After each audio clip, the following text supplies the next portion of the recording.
We are solving problem number 13.20, in which we are supposed to find the height of the Coulomb barrier for the head-on collisions of two deuterons. Now, see, you need to understand one thing very well, that if there are two nuclei, and both the nuclei, I am going to consider this as a sphere, and this is another nuclei, both are positive in charge, and suppose they are kept at a very large distance away from one another. Okay, now they are being shot towards each other with very high kinetic energy. Let's call kinetic energy of this is K1, this as K2. Ideally, we are going to take K1, K2 as the same, but you may take it different also. But since they are at a very large distance from one another, the potential energy of these two would be zero, because potential energy is given by K, Q1, Q2 by R, where R is the distance from center to center, which is very large. So when they are very far away, the potential energy is zero, and they have their own kinetic energies. Now as they will start coming nearer and nearer and nearer, suppose they come till here. I'm going to just shorten the diagram so that more amount of part can be fitted up in this particular space. Now suppose they reach over here, and of course their kinetic energies will decrease, because when they will come towards each other due to their mutual repulsion, their kinetic energies are going to decrease. At this point they will have, suppose R1 is the gap, right, and the total potential energy over here would be K, Q1, Q2 upon R1. So the potential energy has started increasing, kinetic energy has started to decrease. Now suppose this kinetic energy is such that they are able to just touch each other like this.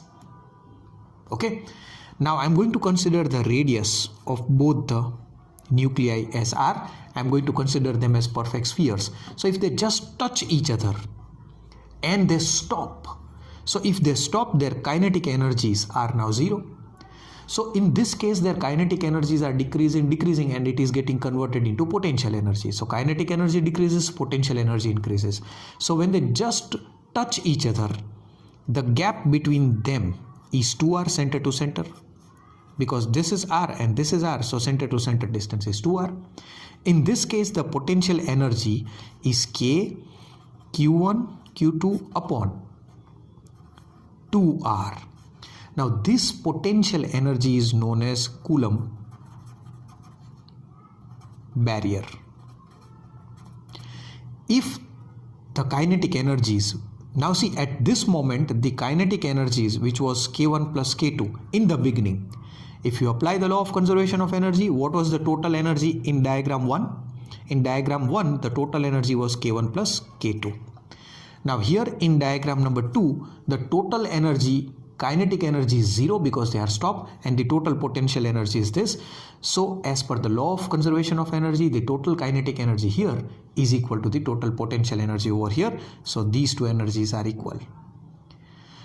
Now suppose if I write this as K dash, if this K dash is more than the Coulomb barrier, then the nuclei will fuse together and the fusion reaction will happen. Because now with this amount of energy, they are just able to touch each other. So for fusion reaction to happen, their kinetic, sum of their kinetic energies should be more than the Coulomb's barrier. Okay. Now, whether it is hydrogen atom or deuterium or tritium, it is completely fine, because deuterium is 1H2. But inside the nucleus, we would be having only one proton. And one proton, which means the Q1, this Q1 is the charge of this. So Q1 would be basically E. Here it would be Q2. Q2 would be basically E. Because again, this is 1H2. Had it been 1H1, then also E, because then you have no neutrons. Here there is extra neutron. So had it been 1H1, 1H2 or 1H3, the charge remains E only in both the case. So I hope you have understood what is the Coulomb's barrier. Right? And in this problem, we are given this radius. All right. And we are going to consider the kinetic energies of both of them to be the same. Right? So, which means that this 2K will be equal to our Coulomb's barrier, which is equal to K Q, that is E into E. So, it will be E square upon 2R.